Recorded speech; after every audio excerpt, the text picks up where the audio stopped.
Hello, I'm back.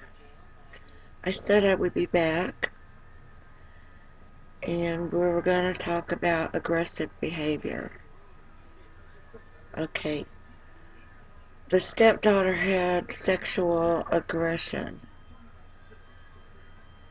and there's probably some kind of technical term for that, but I don't know what it is. I just know that she had it. I don't know how she got it. That part is foreign to me because I'm an introvert mainly. You know, I just don't want to put people out. I don't, here, do this for me. Or, well, I will if I'm real close to someone, like my son. I'll be like, well, mostly I'll ask him in chat, instead of yelling over whatever's going on in his room and his door closed, or I'll just type him up an I am from Facebook and say, well, you go get my laundry in before you go. Or today it was, you got to take this trash out, but I'll help you. Because I knew that, I had this one in here and there was the one in the bathroom, and I'm not totally incapable or unwilling. You know, I, I'm not trying to make him do all the stuff. So anyway, back to the aggressiveness. Then there was a lack of aggression. It just also occurred to me tonight that if someone's going to be aggressive, sexually aggressive, then when it comes to defending themselves, shouldn't they also possess at least a small amount of aggression toward protecting themselves? Because you're talking about someone who out on 500 plus acres was tasked, at least in part, with chopping firewood. And that requires a blade and a swing. You swing that axe to bring it down, you know. Maybe I'm imagining things, but when someone puts an axe in your hand and says chop wood, they're giving you responsibility.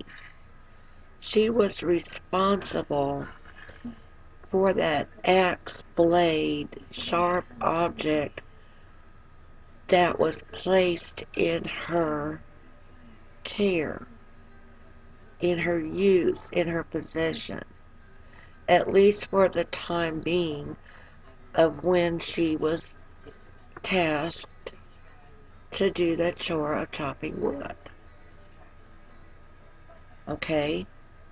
Maybe at the end of the wood chopping sessions, the axe went back in the tool shed, or it went back in the closet, whatever.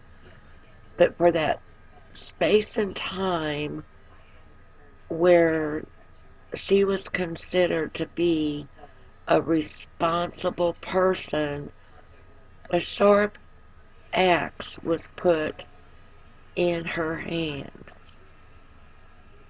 Okay?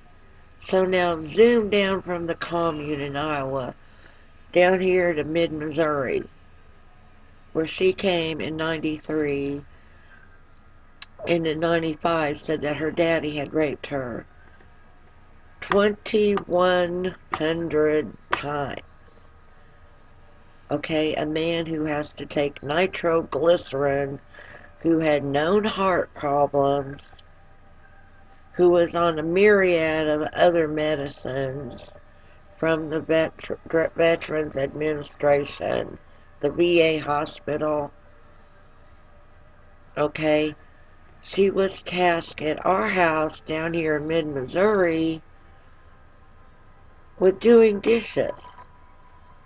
which amounted to basically her rinsing them off if they needed it, or a little bit of scraping might have been involved, depending on what the meal was. You know how it goes. And putting them in the dishwasher. No big deal, right? Okay, the deal comes in when she had access to knives, cutlery, kitchen utensils, sharp edges. The responsibility was given her at age 13, which is not what I would consider a child, with doing dishes. Now, if she was beyond being held responsible, we should have been told. Her mother should have said, "Now look, John, I've told them you're dead for 13 years, and all of a sudden, boom, there you are in their life. But I've got to tell you that Karen can't be held responsible because she's clinically retarded, or she can't be held responsible because she's a simpleton," or whatever word her mother would choose to use. Okay? If she could handle and be responsible for an axe to chop wood at the commune in Iowa, then why shouldn't we expect that same sort of responsibility or maturity from her to be able to, when tasked with doing dishes, grab up a piece of cutlery and defend herself? Because if we can't say that she can be held as a mature, responsible person on one instance, then how can we say on the other instance that that was how it was? Okay? The van ride home was quite lengthy, about 5 hours. So we left the commune in Iowa. She could be an aggressive person swinging that wood axe or hatchet, whatever. I'd imagine it was an axe. I don't know. In fact, I think she said it was an axe. But that doesn't mean she knows the difference, you see? So that just brings on another question. Did she know the difference between an axe and a hatchet? Well, for all practical purposes right now, let's say the wood cutting tool was not foreign to her before the 5 hour ride down to mid-Missouri, where for some reason she lost the ability to use a sharp object,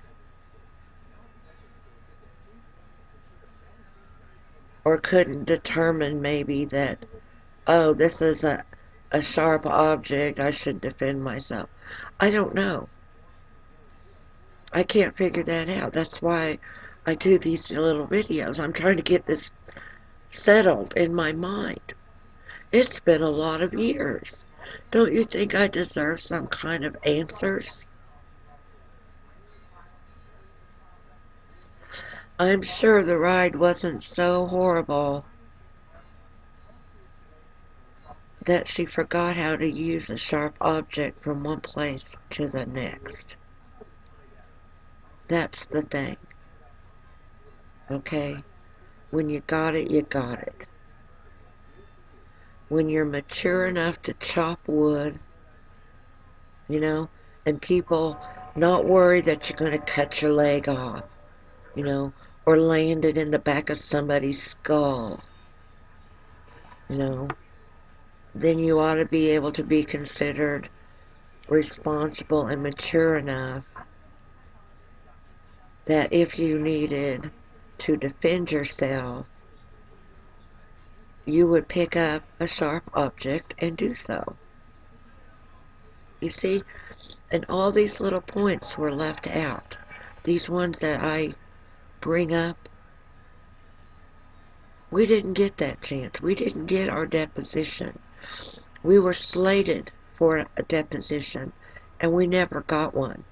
That's probably because he confessed. But I know about false confessions too, by golly.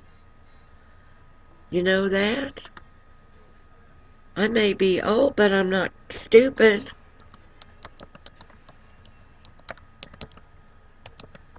I'm not the greatest typist in the world either.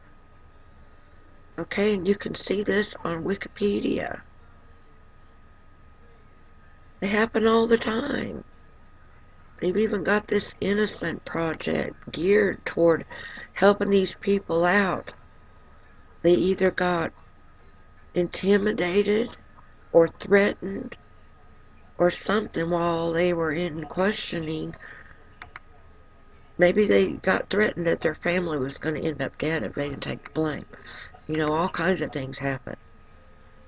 But see here, even Cornell University has something about police-induced false confessions are among the leading causes of wrongful convictions.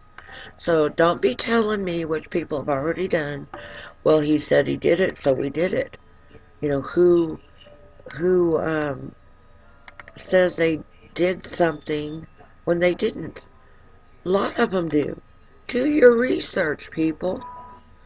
I wouldn't lead you all the way to this search results, and that's what it is. I'll even get a hold of it here. Right here, what I had typed in that search engine there. They do it all the time. They either get tired and maybe, for instance, the interview lasts 6 or 8 hours and they needed their medicine. Or they were up all night the night before and needed some sleep. Or, you know, it could be any number of things. But do your research. You can find out what those things are. You know, here's other universities picking up on the ball on that too. University of Michigan and Northwestern University Law Schools coerced false confessions during police interrogations. It's not something I'd make up. For God's sake, people, I'm trying to get help. Not make up a story for you to have it at bedtime here at 8:59 p.m. on February 10th, 2015. I don't need a story time. Do you really need a story time? My problems are real. I've got no help with it. I've had a few listening ears. You know, it got brought up yesterday when I had this guy had stopped by about Brad's Jeep sitting out front. And Brad didn't call him. You know, he's bad about not making calls. And so I called the guy back. And he came over and we started talking about all this work we needed done over here. But I don't think I'm going to, you know, talk to him. He got done what he did yesterday, and that was bring my little portable 1970 style Uva washer spin dryer up the stairs for me. It's like a little compact one, but not as small as they make them now. And anyway, it's got a lot bigger wash tub on it. And I could probably do at least a couple pairs of jeans in that wash tub, whereas my smaller one I could only do one. But anyhow, I don't think I really need him around here. He doesn't work real cheap, for one thing. Says he's helpful and wants to just help people out, but I feel something else is up with that. So, but I'll have to make this a third video tonight. Thank you.